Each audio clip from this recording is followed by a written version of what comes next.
സഹകരണ ബാങ്കുകളിലെ അഴിമതിയിൽ പ്രതിരോധത്തിലായി CPM നേതൃത്വം. Kerala bank vice president MK Kannan ഇരട്ടവാദവുമായി രംഗത്ത് എത്തിയിട്ടുണ്ട്. തന്നെയും കുടുംബത്തെയും ഇല്ലാതാക്കാനാണ് ആരോപണങ്ങളിലൂടെ ശ്രമിക്കുന്നതെന്ന് MK കണ്ണൻ പറഞ്ഞു.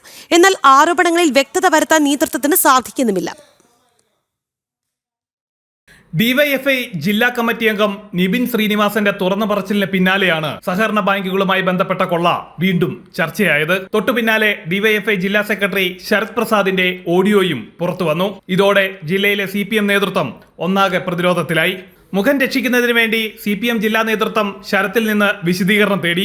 എന്നാൽ AC മൊയ്തീൻ MLAയും മുൻ ജില്ലാ സെക്രട്ടറി MM വർഗീസും ടോപ്പ് ലെവൽ ഡീലുകൾ നടത്തുന്നുവെന്ന ആരോപണത്തിന് മറുപടിയില്ലാതെ നേതൃത്വം കുഴങ്ങുകയാണ്. ഇതിനിടയിലാണ് ഇരവാദവുമായി Kerala bank vice president MK Kannan രംഗത്ത് വന്നത്. എല്ലാ കുറ്റങ്ങളും മാധ്യമങ്ങൾക്ക് തലയിൽ വെച്ച് കണ്ണൻ തലയൂരി. ED 5 കൊല്ലം പിന്നാലെ ഒരു രോമം EDക്ക് പിടിക്കാൻ പറ്റിയില്ല.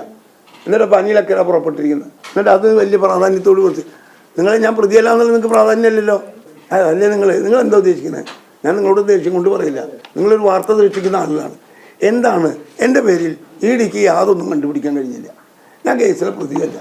അപ്പോൾ പൊരുത്തം പുറപ്പെട്ടിരിക്കുക. ഇവനല്ലേ ഇൻകം ടാക്സ് നിയന്ത്രിക്കുന്നു. അവിടുത്തെ നിയമപരമായിട്ട് നേരിട്ട് വേറെ ഗത്യന്തരമില്ല. കരിവന്നൂരിലെ കള്ളപ്പണം വെളുപ്പിച്ചത് നടത്തറയിലെ സഹകരണ ബാങ്കുകൾ വഴിയാണെന്നാണ് പ്രധാന ആരോപണം. വെളപ്പായ സതീശന്റെ അടക്കം കള്ളപ്പണം വെളുപ്പിച്ചത് നടത്തറയിലെ സഹകരണ ബാങ്കുകൾ വഴിയാണ്. വിഷയത്തിൽ EDയുടെ അന്വേഷണം വേണമെന്നാണ് പ്രധാന ആവശ്യം. ജനം, തൃശൂർ.